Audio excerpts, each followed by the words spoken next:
Let's see this picture. We're not seeing Mother. Oh. Om Tavagatamratam Tapta Jivanam Kavibhiridham Kalashapaham Sharavanamangalam Shrivadatatam Bhuvigananti Puridajana. Your words are like nectar, bringing life to scorched souls. They are praised by poets and remove all sin. They are auspicious to hear, wonderful and exalted. Those who spread these words throughout the world are truly giving souls. Welcome, everyone. This is a little bit different. Starting this month, we will be having the class starting at 8 o'clock, the gospel class. I used to pre-record it. I used to do it usually Friday morning. But now, so we'll be starting just at 8. And I know in the past, I pre-recorded it and it would be available a little bit early. Some people would watch it before 8. And now you have to tune in just at 8. And I think it'll be posted. Now it's live streaming, but it'll be posted a little bit later so you can see it later. But this hour between 8 and 9, I think if you come in at 8:30, you see it at 8:30. You don't see it from the beginning. I don't know how it works, but anyhow, that's what I think is happening. Okay, we're on the chapter with the devotees at Dakshineshwar, part 1, and it is Tuesday, June 5th, 1883. We are on page 238.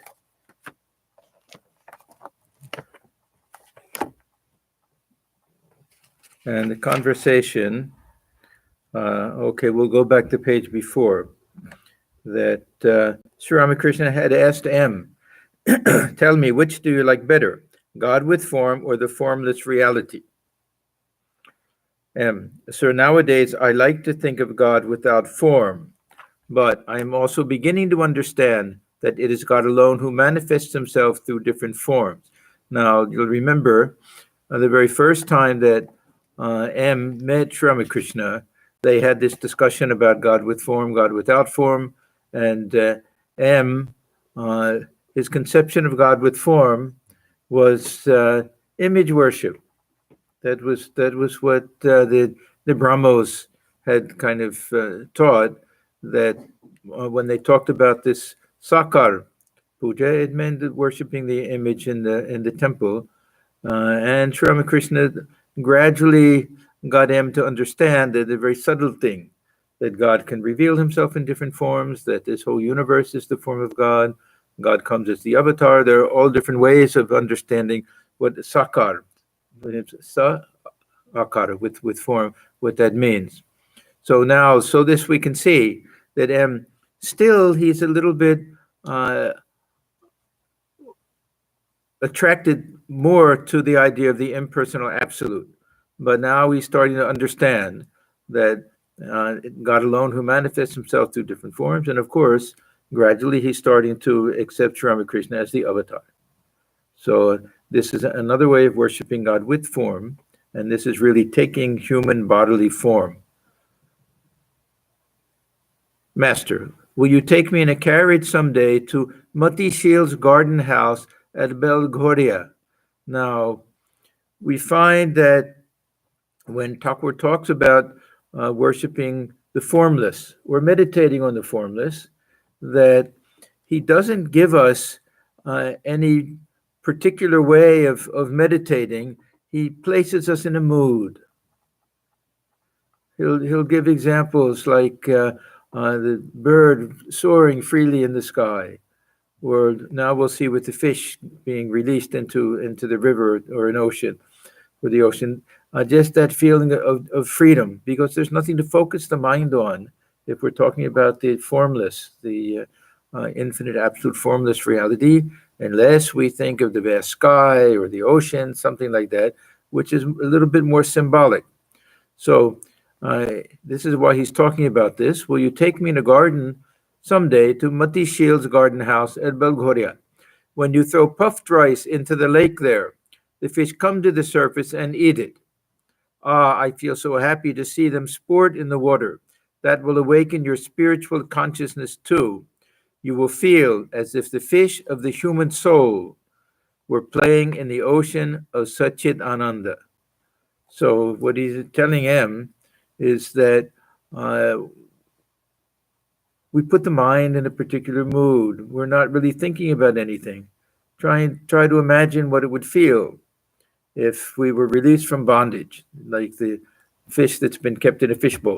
Huh? And how it'll dart and swim all around with great joy, or a bird that's kept in a cage. So that feeling of release, that feeling of freedom, that feeling of vastness and the infinity. This is that idea of the infinite absolute reality. Otherwise, how do we focus the mind on formless Brahman? We focus the mind either on a form of God or on some type of symbol. Even if it's a word, even repetition of Om, it's something for the mind to focus on. This is a little bit putting the mind in a mood and it's feeling, just how we feel if we can imagine if we were fish joyfully swimming in the ocean. In the same manner, he says, I go into an ecstatic mood when I stand in a big meadow. I feel like a fish released from a bowl into a lake. Spiritual discipline is necessary in order to see God.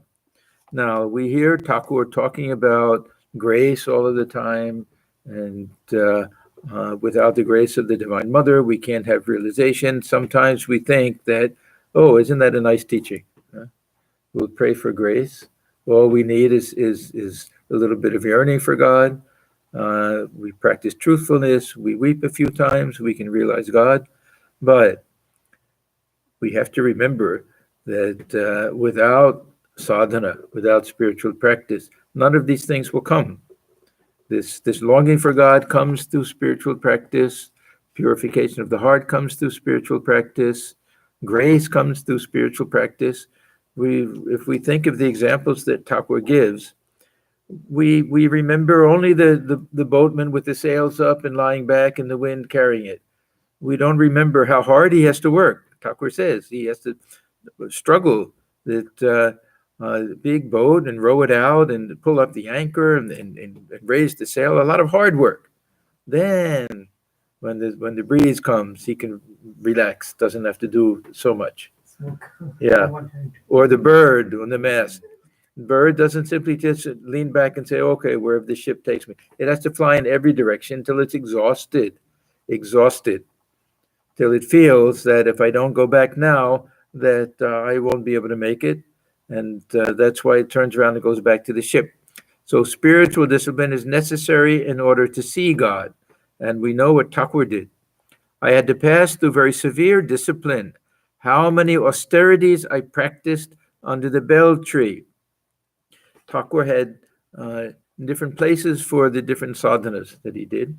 So when he did his tantric sadhana under the Bhairavi Brahmani, this was done mostly under the bell tree. If you go to Dakshineshwar, you'll see the Panchavati, which is a little closer to the Ganga, and Thakur did so much of his spiritual practice there. And then there was a little hut behind that where he stayed during his Vedanta sadhana, where he was in samadhi for 6 months. But the tantric sadhana he did mostly under the bell tree. This is all the way to the extreme north, a little bit away from the Ganga, very close to that wall. The other side was a ammunition magazine, they called it, kind of an armory kind of thing. So how many austerities I practiced under the bell tree, all of the different tantric practices. I would lie down under it crying to the Divine Mother, "O Mother, reveal thyself to me." The tears would flow in torrents and soak my body. Yeah, when we hear that Thakur would go into the jungle, north of the temple, this is before anybody came, before his realization of Divine Mother, that probably he went as deep as he could so people wouldn't know that he was doing out of sight of everyone. So that would also be towards that bell tree. M. You practiced so many austerities, but people expect to realize God in a moment. Can a man build a wall simply by moving his finger around his home? Master with a smile. Amrita says that one man lights a fire and 10 bask in its heat. Now, we haven't met Amrita yet. Huh? Okay, so I thought, I like to give a little background on these people because we get to know them when we read this. If we know a little bit about who they are, it gives more meaning to everything, huh? So it's nice to see who these people were. Because sometimes we just hear a name a few times and we think this isn't a very important person. That he didn't have too much contact with Sri Ramakrishna. But there were actually two Amritas. One was Mahendralal, Dr. Sarkar's son. This will be the other one. Amritalal Boshu. He was a follower of Keshav. That meant he was a member of the Brahmo Samaj. And he was one of Thakur's householder devotees, Anuragi. It says it was a devotee. And after meeting Sri Ramakrishna, his life there was a great transformation in his life. And it says that he was just charmed by the tremendous life of Sri Ramakrishna. And Thakur, Ottonto Sneho Koriten. He loved him very much. He showed great affection for him. In 1883, when Thakur went to see Keshav, then we find him there. That Amrita. So that was maybe the first time that they met. And when Thakur was in Kashipur, and he expressed a great desire to see Amrita. So it was a wonderful thing. He's there practically on his deathbed, and it came into his mind that he wanted to see this devotee. And so he went and he spent a long time with Thakur, just in conversation, probably just the two of them. Then it says in later life that we find he had a tremendous love and devotion and respect and faith for Sri Ramakrishna, and Swamiji also very, very impressed with Amrita when he saw what a wonderful life that he led and how much devotion he had for Sri Ramakrishna. So Thakur is quoting him. There's one thing I like about Thakur, that he never takes credit for anything if he heard it from somebody else. Some of his most important teachings that give a twist to your emotions, and body lasts 21 days. And so many of them, he'll always cite one wandering sadhu said it, or Totapuri told me, or Tarayanga Swami. He'll always quote somebody, Vaishnav Charan. So here he's saying Amrita says that one man lights a fire and 10 bask in its heat. I want to tell you something else. It is good to remain on the plane of Lila after reaching the Nitya. Now, this is the language that Sri Ramakrishna uses from a philosophical point of view. This will be from the relative to the absolute, Vyavaharika, to the Paramartika. And it really means that going from this level of sense experience and with his ordinary human mind, and going higher and higher in different stages and getting to the roof. This is the roof idea. When we get there, we've reached the Nitya, we've reached the absolute, and this is when the mind is merged in samadhi. That staying on the roof, not many people can stay there too long. The avatars can go back and forth. Others can stay for some time and come back down. And then most people, they stay too long and they'll become merged in that absolute, and the body will fall off after some time. But Thakur is saying, or M says, you once said that one comes down to the plane of the Leela in order to enjoy the divine play.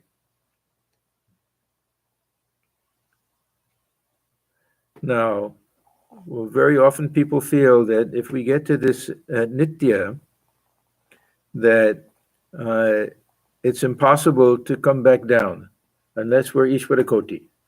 Then 21 days we're gone. But there's so many times when Thakur talks about going up and coming back down and living in the world as a free soul, a Jivan Mukta. So here we have to assume that we can reach that roof. Only we won't. We should keep our foot on the top rung of the ladder. We shouldn't go up there and spend too much time, and maybe we'll go ha ha ha and jump over to the other side and won't care to come back. But we can get up there. We can have that realization. So this is. So first, Thakur says, it is good to remain on the plane of the Lila after reaching the Nitya. Now he's talking about himself also, that he'd like to be in that lower plane. M. You once said that one comes down to the plane of the Lila in order to enjoy the divine play. Master. No, not exactly that. The Lila is real too.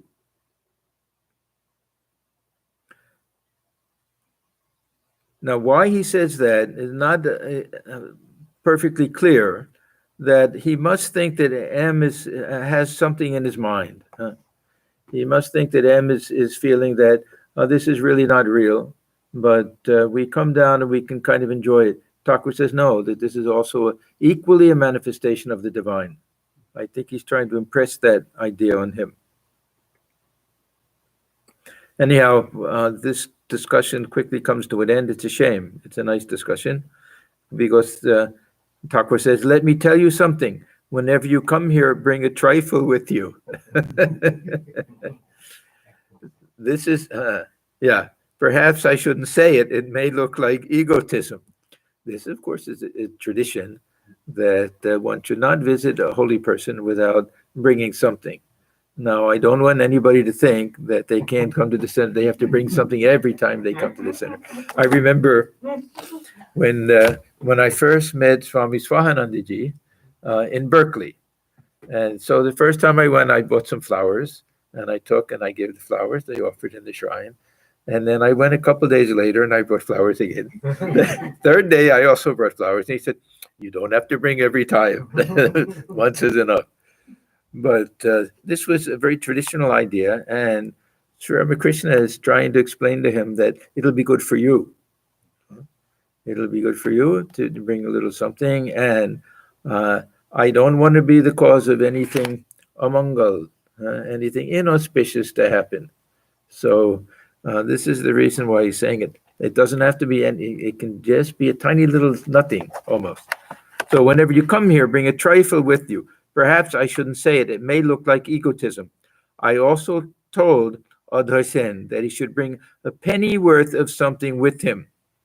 I asked Bhavanat to bring a penny worth of betel leaf. This is nothing. This is just a token. Have you noticed Bhavanat's devotion? Narendra and he seem like man and woman. Yeah, Thakur had this theory that different devotees went with each other. So he used to compare himself to a housewife who, we have all of our pots and pans and lids and everything, and we get them all mixed up. We don't know what goes with what. But he said, I'm like that housewife who knows which lid goes with which pot. Here, sometimes we put one on, it's too big or it's too small. It's not the right one. It doesn't match exactly. So he liked to pair up devotees. Either they had the same mood, or they complemented each other, or they helped each other somehow. But it's true, Narendra and Bhavanat, that they were good friends. And very sadly, Bhavanat drifted away a little bit after his marriage. Thakur probably felt that he was fit for leading the life of a monk. But we know in those days that very often the family decided. It wasn't the son's decision whether he should marry or not, or daughter's decision, but the family would arrange a marriage. And sometimes they wouldn't take no for an answer. They had to do it. That happened with you too?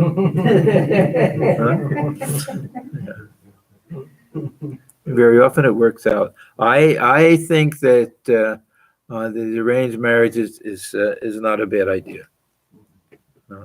Then it is not based on any emotional type of thing, and there will be some similarities, some commonalities, and something to base a relationship on.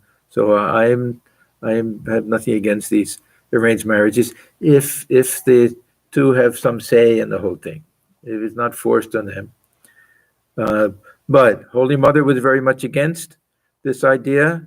Very often the devotees would come and say, my daughter doesn't want to marry, we want to arrange her marriage.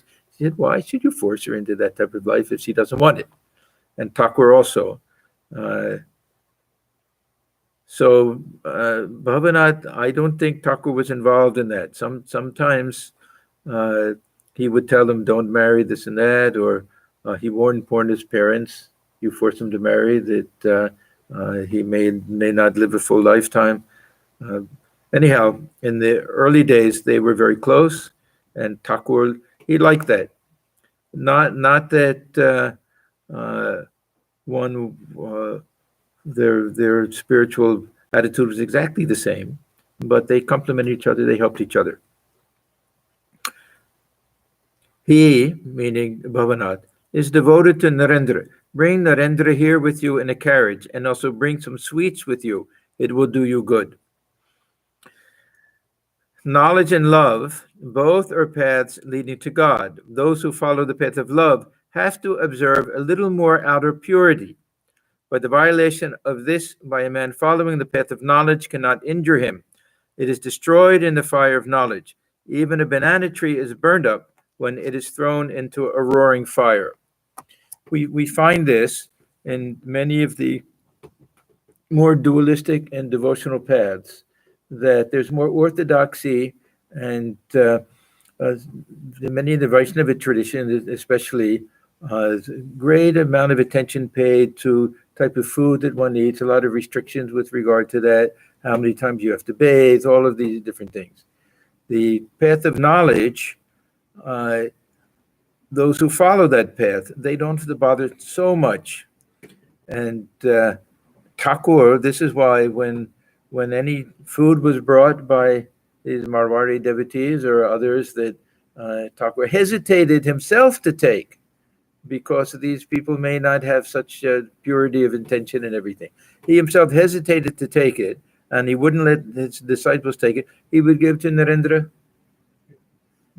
because he recognized that he was this burning fire of knowledge and renunciation, and that he could swallow everything. He could. But we do find that in some of these very devotional dualistic traditions, it's interesting because many of them, they don't care for caste. They're very liberal in that regard, but at the same time, they are very strict with regard to bathing and with food and everything like that.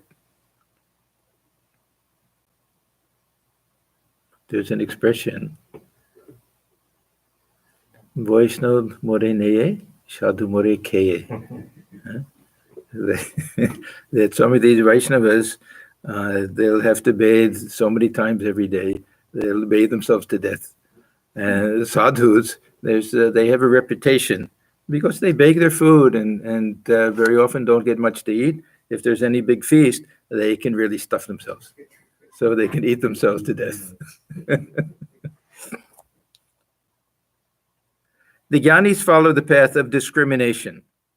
Sometimes it happens that discriminating between the real and the unreal, a man loses his faith in the existence of God.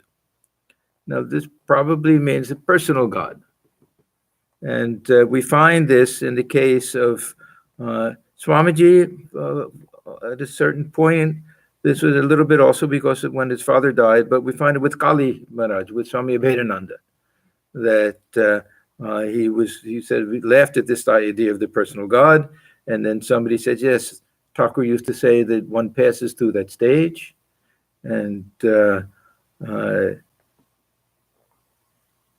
really the followers of Advaita Vedanta, their ideal of God is more impersonal, absolute, not so much this idea of the personal God. But a devotee who sincerely yearns for God does not give up his meditation, even though he is invaded by atheistic ideas.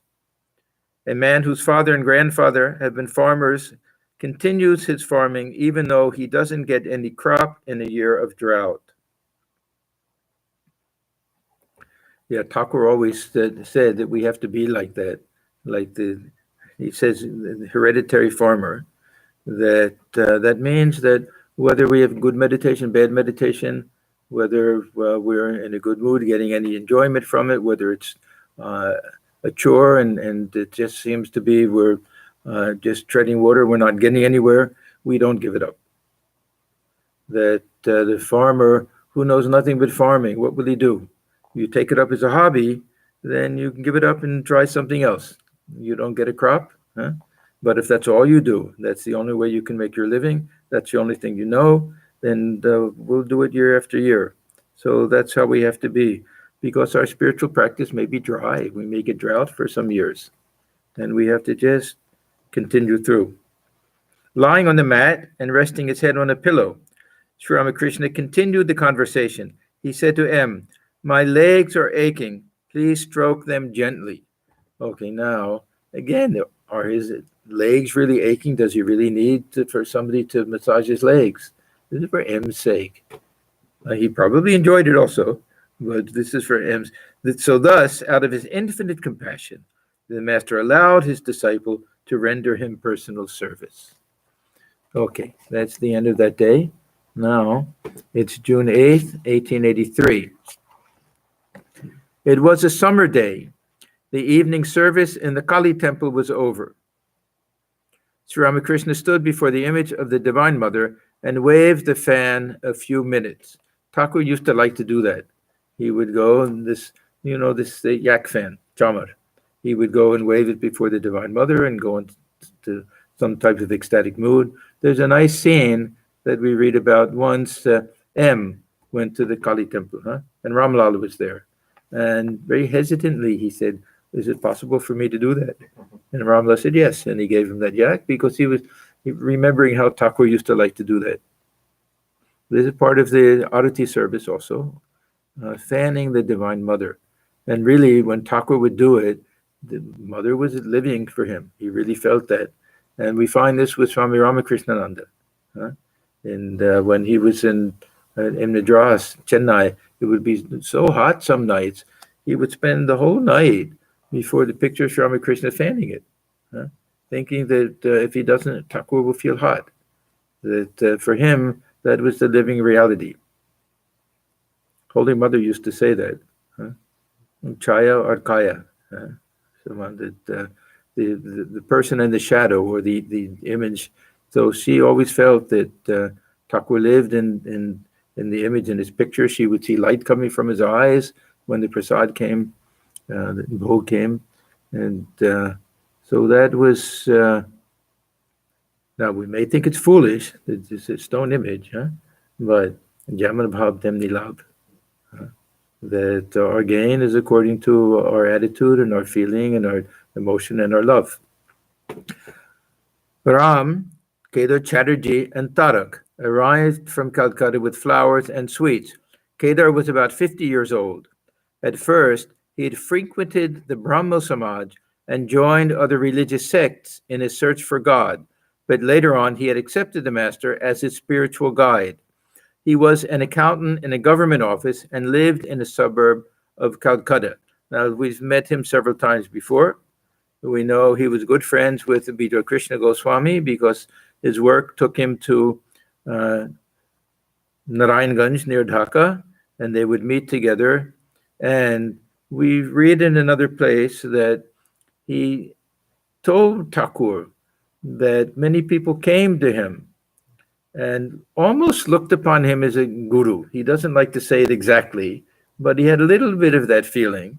And asking Thakur, what should he do if they bring gifts? Is it okay? And does he need more spiritual power? This and that.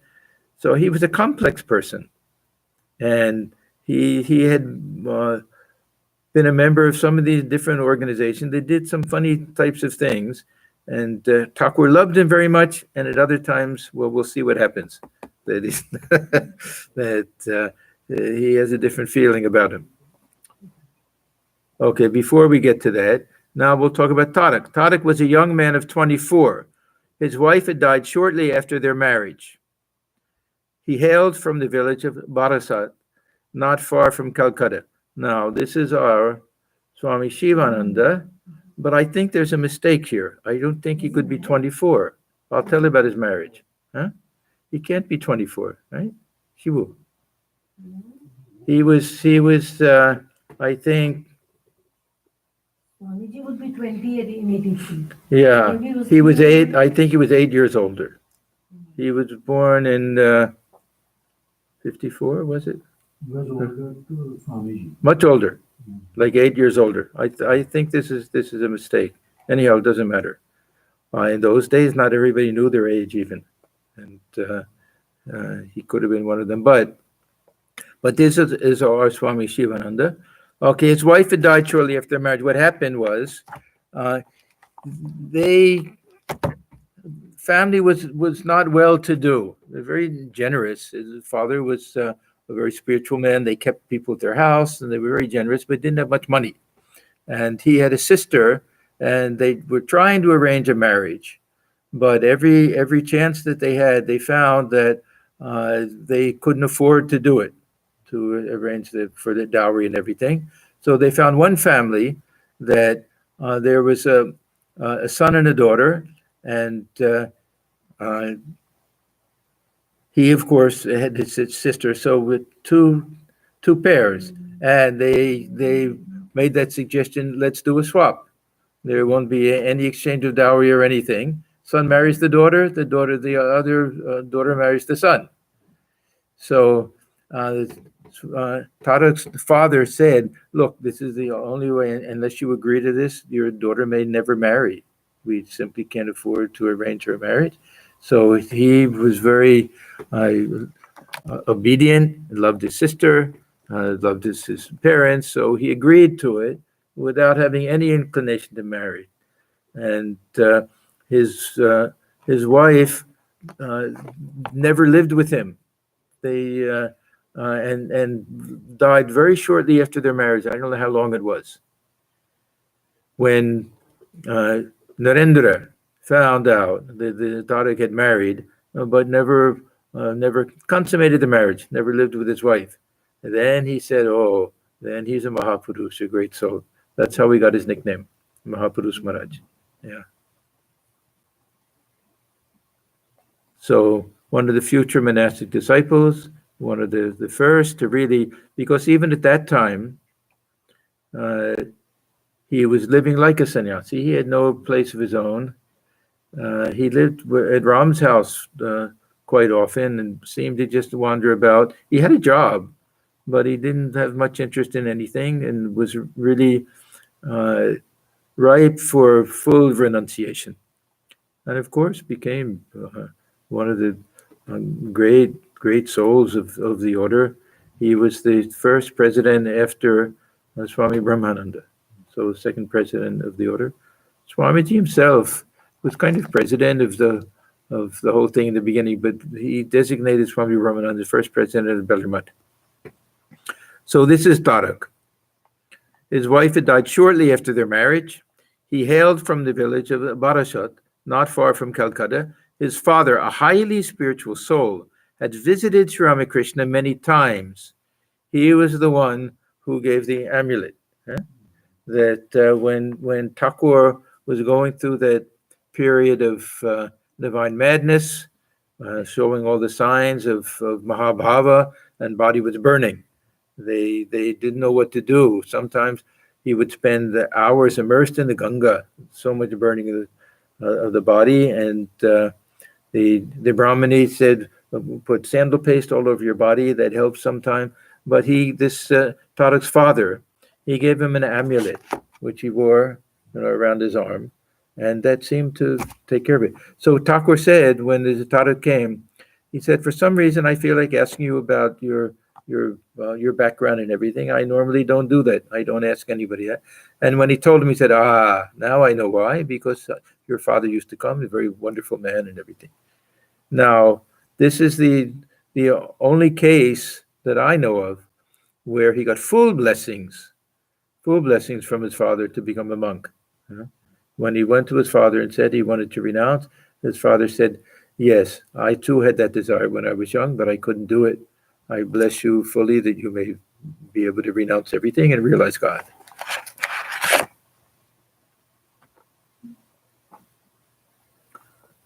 So Thakur remembered, he was very fond of his father. He had a very high opinion of him.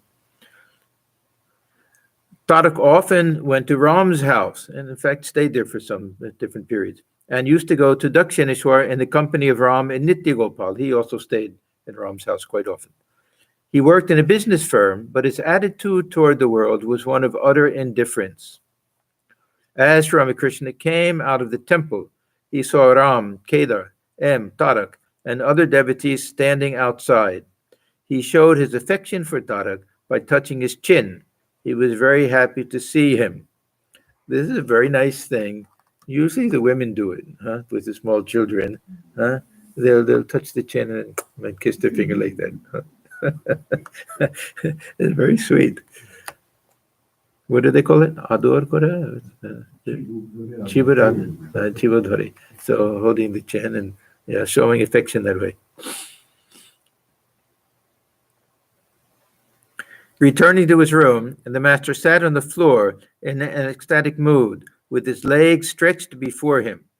Ram and Kedar decorated his feet with flowers and garlands. The master was in samadhi.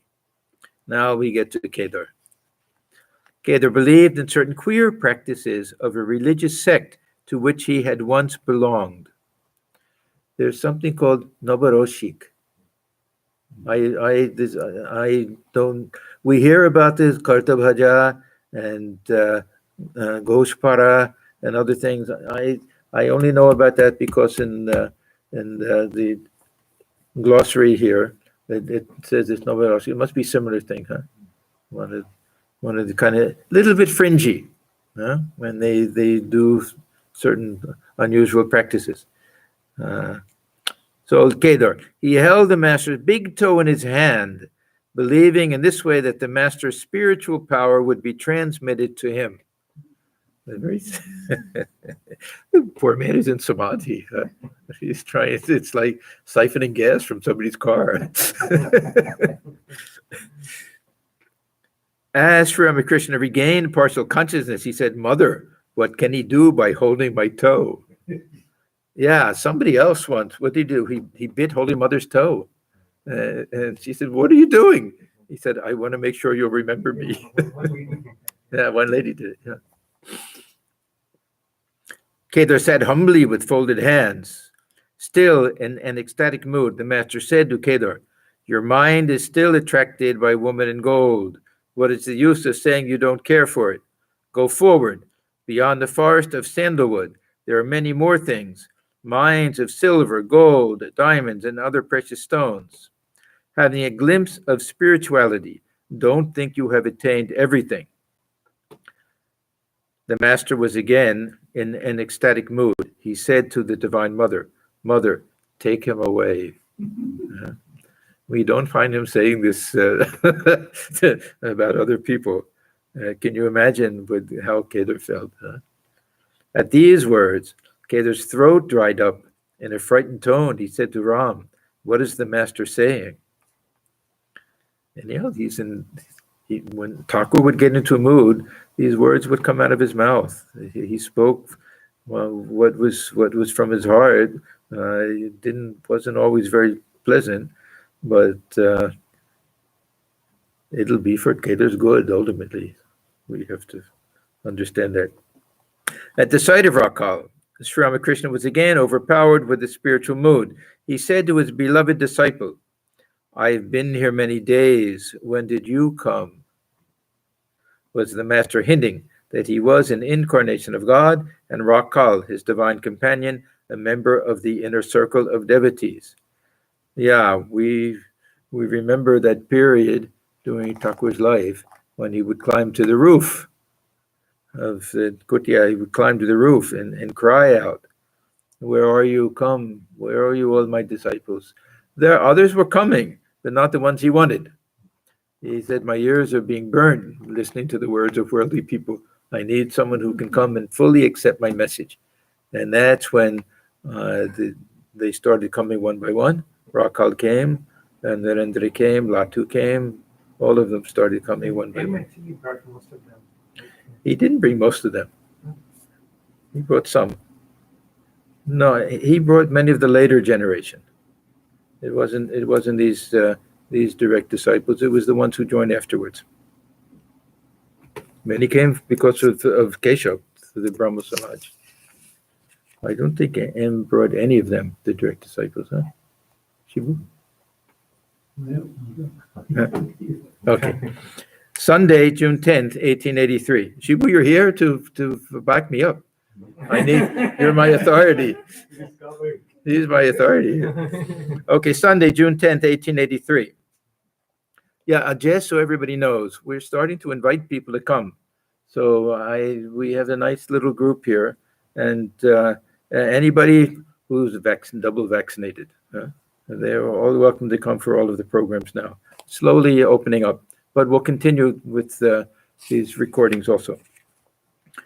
So Sunday, June 10th, 1883. The master was sitting in his room with Rakal, M, Latu, Kishori, Ramlal, Hazra, and other devotees. It was about 10 o'clock in the morning. Okay, I want to talk about Kishori. Now, we know about M that he doesn't like to talk about himself. Very often, if he's talking about his wife, he won't say who she is, especially if it's about grief at the death of their child, of their son. And he never once mentions that Kishori is his younger brother. And Kishori is very important. I'll read a little about Kishori, that he was a great devotee in his own right. But this, for M, that would be more talking about himself. He's talking about his own brother. He didn't like to talk about family members or anything like that. So let me see about Kishori.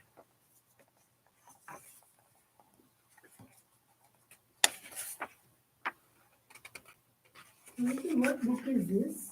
Oh, this is, let's see, the Bengali, original Bengali.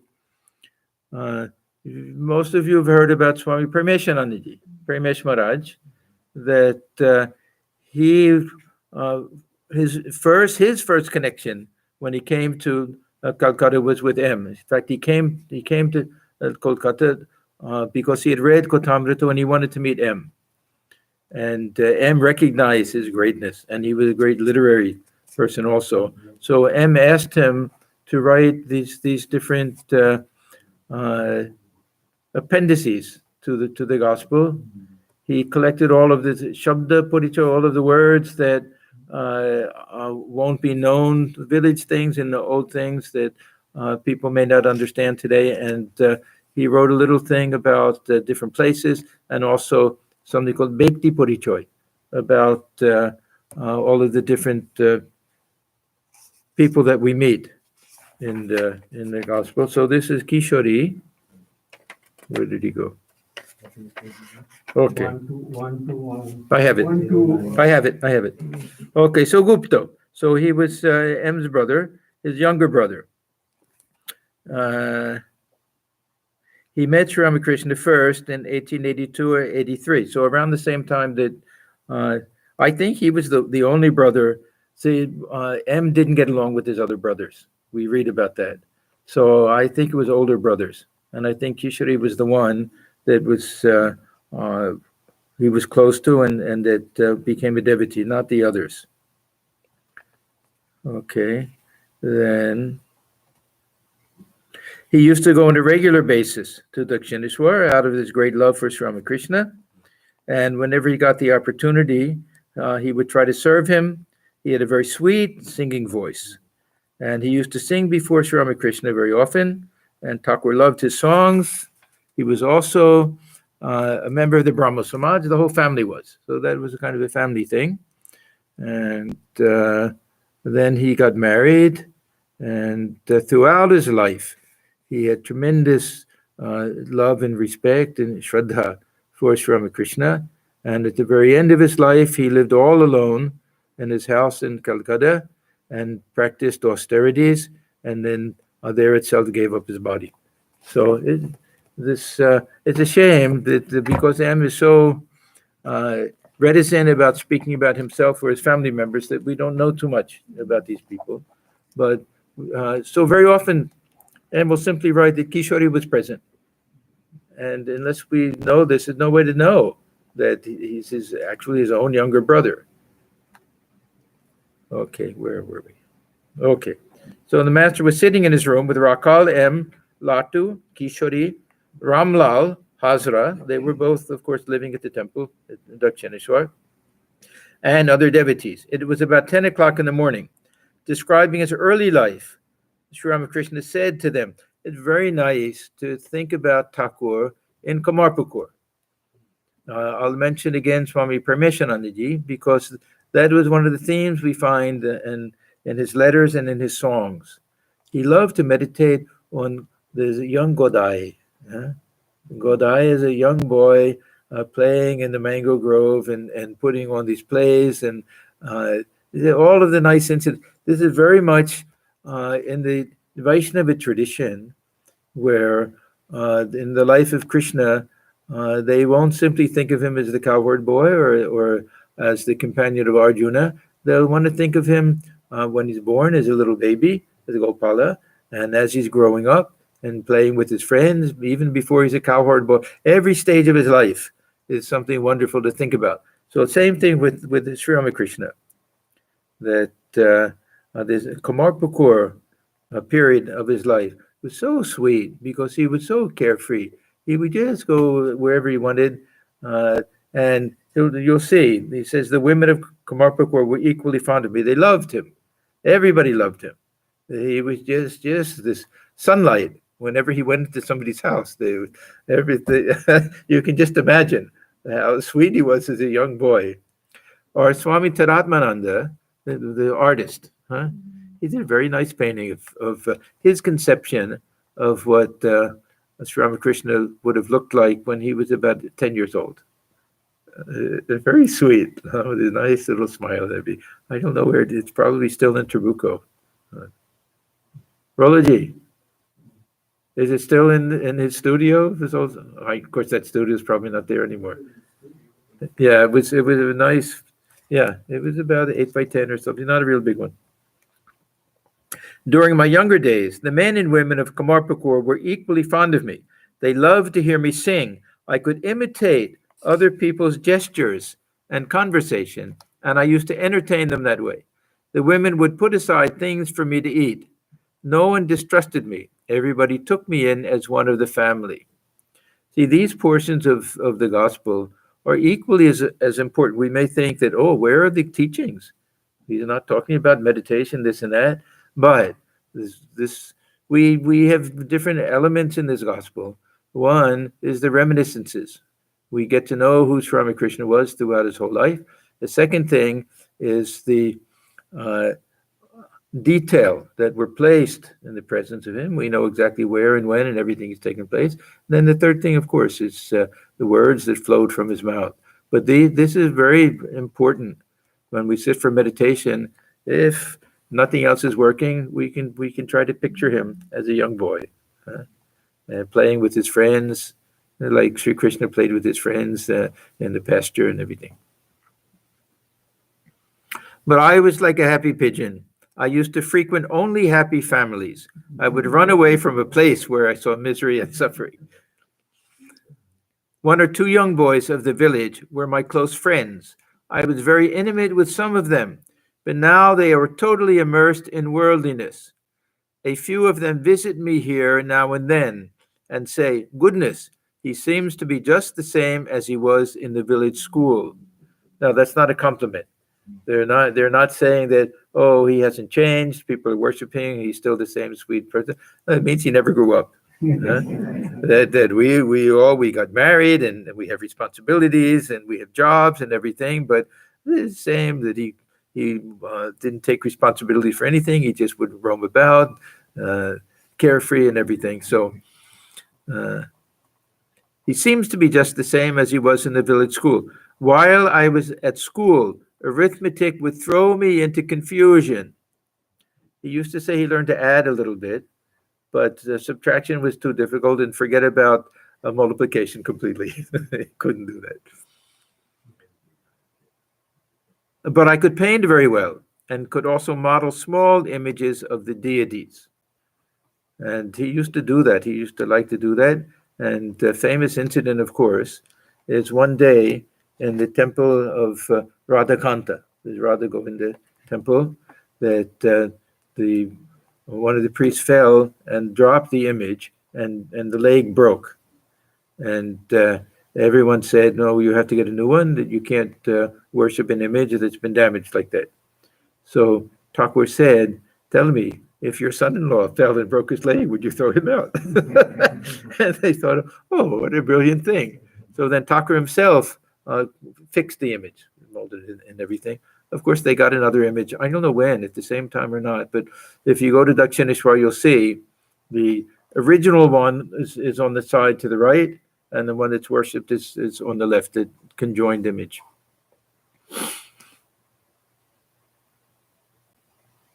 I love to visit the free eating places maintained for holy men, not because he wanted free eating. There were places that I think it was the Lahas, they were a wealthy family in the village, that people would do that if they had money, they would do something for the benefit of society. They would pave a road or dig a well or start a place for feeding people, or a place where sadhus could stay. And at that time, apparently, many sadhus who went from North India to Puri would pass through Kamarpukur. I don't know why exactly. There may have been so many other ways to go. But so Thakur had the company of sadhus all of the time. There were always sadhus staying there. He used to love to go there. One day they dressed him up as a sadhu, and he went home and scared everybody. But he learned so much from them, listened to their conversations, could follow everything, sometimes would solve their problems even. They would have some naughty philosophical discussion, and he would say, well, why not look at it this way? And they would all be amazed.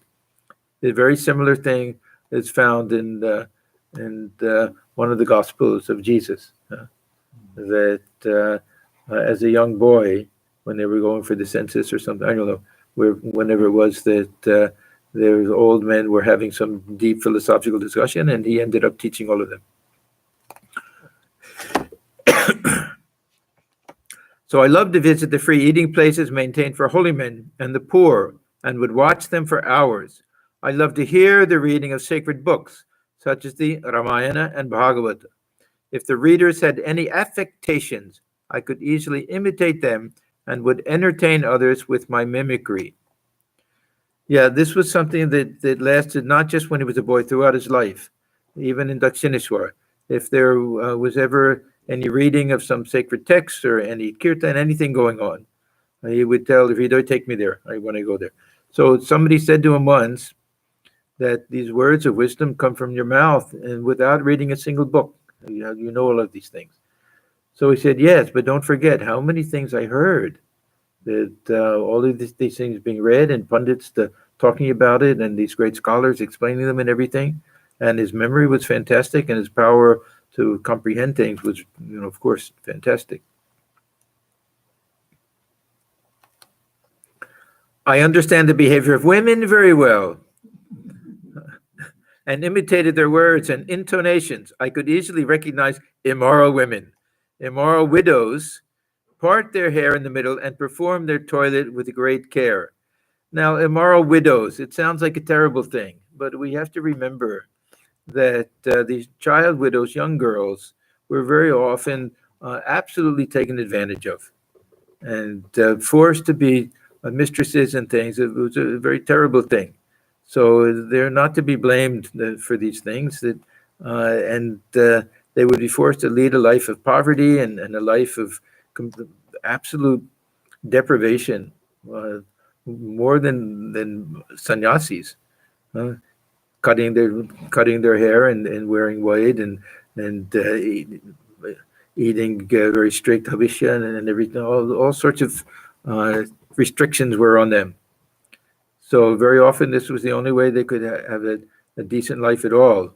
That many wealthy men or would take them as a mistress. Many of those we read about in the actresses and the theater, that they were prostitutes. They weren't really prostitutes. It was a similar type of thing. They could be a mistress of a wealthy person who would be their patron and take care of them. Otherwise, they were living in slums. Otherwise.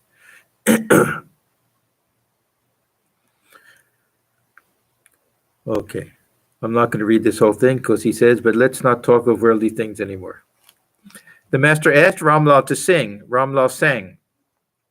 Who is this terrible woman, dark as the sky at midnight? The song about Mother Kali. Who is this woman dancing over the field of battle, like the blue lotus that floats on a crimson sea of blood? Who is she, clad alone in the infinite for a garment, rolling her three great eyes in frenzy and savage fury? Under the weight of her tread, the earth itself is trembling. Shiva, her mighty husband, who wields the fearful trident, lies like a lifeless corpse beneath her conquering feet. This, of course, kind of a combination of Chandi and just the image that we have.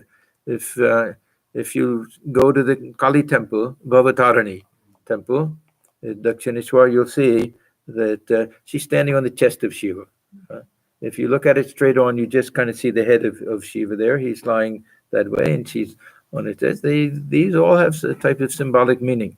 He's the unmoving infinite absolute, and she's Shakti.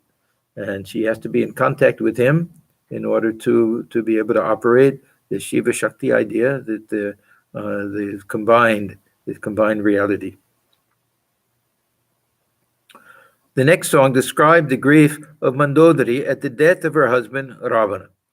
As he listened to it, the master shed tears of sorrow and said, "Once, when I entered the pine grove over there, I heard the boatmen on the Ganges singing that song and wept bitterly for a long time. I had to be brought back to my room." Ramlal sang about the love of the gopis for Sri Krishna. Akrura was about to drive Sri Krishna in a chariot from Vrindavan to Mathura. This was when the change in his life took place. He had reached the age where he had to leave Vrindavan. He had to give up his carefree life as a cowherd boy and take over his royal duties. Mathura was the center. Not exactly a big palace, but anyhow, that's where His parents were. Yeah, he was born there. Yeah. The gopis would not let him go. Some held the wheels of the chariot. Some lay down in front of it. They blamed Akrura, not knowing that Sri Krishna was leaving them of his own will. Akrura was explaining this to the gopis. Ramlal sang, hold not the chariot's wheels. Is it the wheels that make it move? The mover of its wheels is Krishna, by whose will the worlds are moved." About the gopis, the master said, what deep love, what ecstatic devotion they had for Krishna. Radha painted the picture of Sri Krishna with her own hand, but did not paint his legs, lest he should run away to Mathura. I used to sing these songs very often during my boyhood. I could reproduce the whole drama from memory. After his meal, Sri Ramakrishna sat on the couch. He had not yet found time to rest. The devotees began to assemble. One party arrived from Manirampur and another from Belghoria. Some of the devotees said, "We have disturbed your rest." Master, oh no, what you say applies only to a Rajasic man. About him, people say, now he will enjoy his sleep. The devotees from Manirampur asked the master how to realize God. Okay, we'll stop here. So, your battery is running low. Close. Okay, we will stop here. Let me just do the closing chant. Om Niranjanam Nityamanantarupam Bhaktanukham Bhatudvikraham Vai Ishavataram Parameshamidhyam Tam Ramakrishnam Shirasa Namama. We bow our heads before Sri Ramakrishna, who is stainless of infinite nature, whose heart melts in sympathy for his devotees, who is an embodiment of the divine and the Supreme Lord, and ever worthy of our worship. Om Shanti, Shanti, Shanti. Peace, peace, peace be unto all.